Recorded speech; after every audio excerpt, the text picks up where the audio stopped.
Assalamualaikum warahmatullahi wabarakatuh. Selamat pagi semuanya. Semoga dalam keadaan sehat walafiat dan dalam lindungan Allah Subhanahu wa taala. Amin. Oke, sebelumnya perkenalkan dulu, nama saya Vera Junaidia Febrihari dari Tadris Biologi IAIN Jember.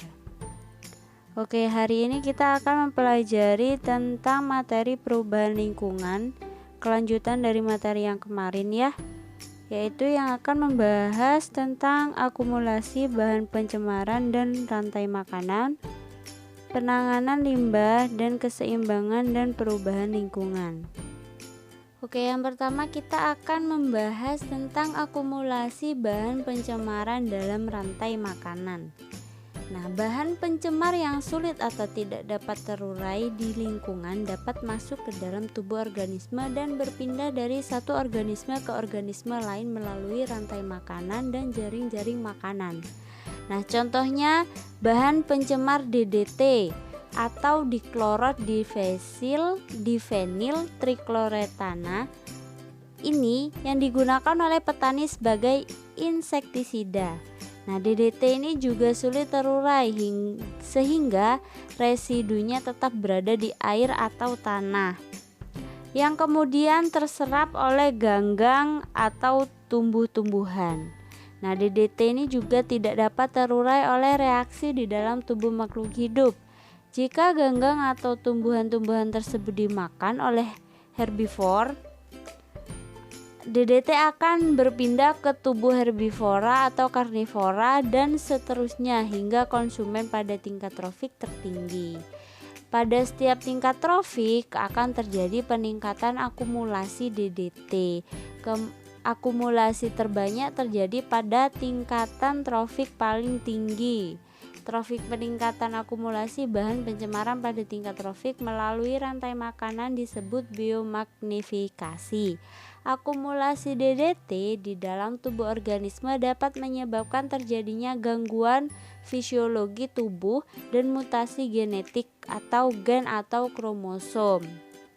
Nah, konsentrasi bahan pencemar dinyatakan dalam satuan ppm atau yang disebut dengan part per million, yaitu perbandingan bagian dalam 1 juta bagian yang lain. Sebagai contoh, bila konsentrasi DDT di dalam tubuh ikan besar 2 ppm, berarti terdapat 2 mg DDT dalam 1 kg massa tubuh ikan besar.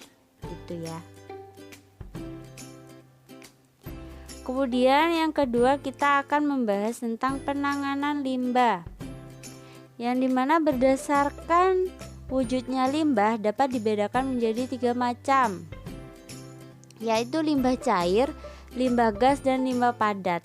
Limbah yang merupakan sisa kegiatan manusia tidak selalu berupa bahan yang mengganggu lingkungan, melainkan ada pula beberapa lahan yang bermanfaat dan memiliki nilai ekonomi.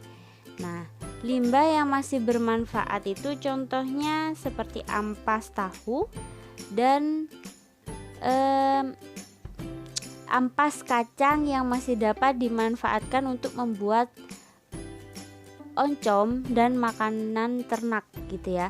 Jadi limbah kayu dapat di industri, furnitur dapat digunakan untuk membuat mainan anak-anak contohnya, dan sisa bahan makanan dan sayuran, sampah daun dan kotoran ternak dapat dimanfaatkan untuk membuat pupuk kompos. Selanjutnya, limbah dapat dibedakan menjadi 3 ya kan, yaitu yang pertama ada limbah cair, limbah gas, limbah padat, dan limbah penganan limbah bahan berbahaya dan beracun atau B3. Maaf, ini ada 4 limbah ya. Jadi yang pertama kita akan membahas penanganan limbah cair. Ada 2 pendekatan yang dapat dilakukan dalam penanganan limbah cair dan penanggulangan pencemaran air, yaitu pendekatan non-teknis dan pendekatan teknis.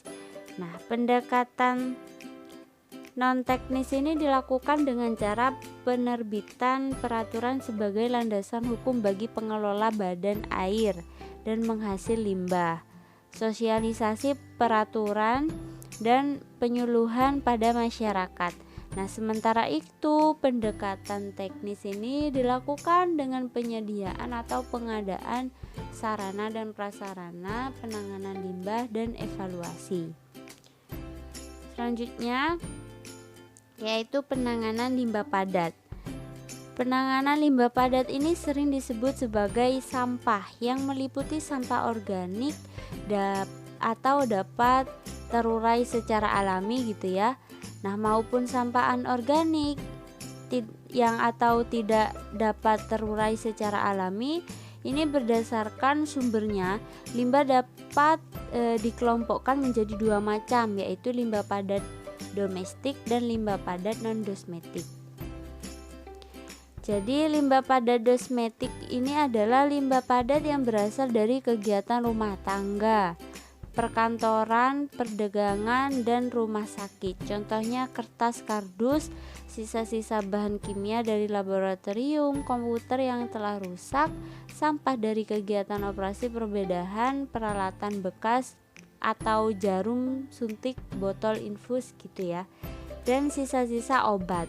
Nah, limbah padat non-domestik ini adalah limbah padat yang berasal dari kegiatan pertanian dan perkebunan, seperti industri konstruksi gedung dan industri umum. Contohnya seperti jerami, paku bekas, potongan besi, bahan kimia beracun, dan sisa-sisa pengemasan produk atau plastik dan kertas.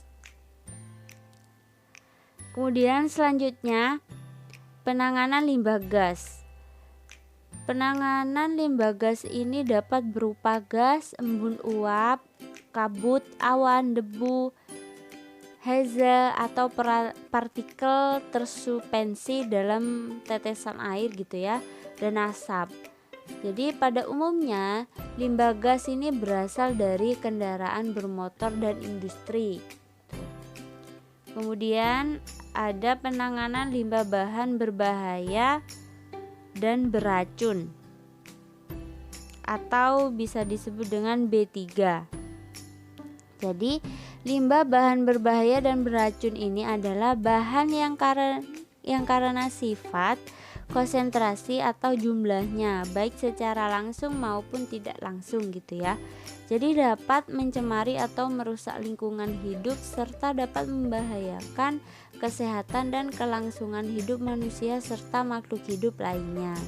Limbah B3 ini memiliki karakteristik mudah meledak, mudah terbakar, bersifat reaktif dan korosif, beracun dan menyebabkan infeksi. Lanjut ke pembahasan keseimbangan dan perubahan lingkungan. Keseimbangan dan perubahan lingkungan hidup menurut UU nomor 23 tahun 1997, lingkungan hidup itu adalah kesatuan ruang dengan semua benda, daya dan keadaan makhluk hidup, termasuk manusia dan perilakunya, yang mempengaruhi kelangsungan kehidupan dan kesejahteraan manusia serta makhluk hidup lainnya.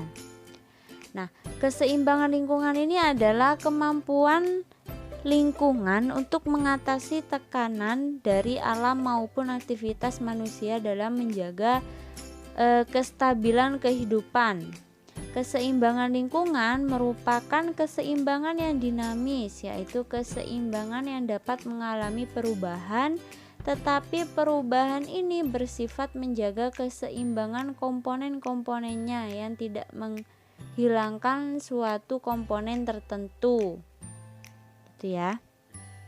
Jadi kriteria di mana lingkungan dikatakan seimbang atau equilibrium adalah sebagai berikut ya penjelasannya. Jadi terdapat pola-pola interaksi atau arus energi, daur materi atau rantai makanan atau rantai jaring makanan, piramida ekologi dan produktivitas yang berlangsung secara profesional.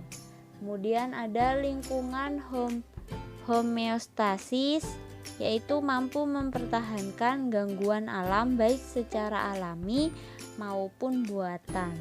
Kemudian ada pertumbuhan dan perkembangan organisme berlangsung secara alami, sehingga tidak ada organisme yang mendominasi terhadap organisme lain.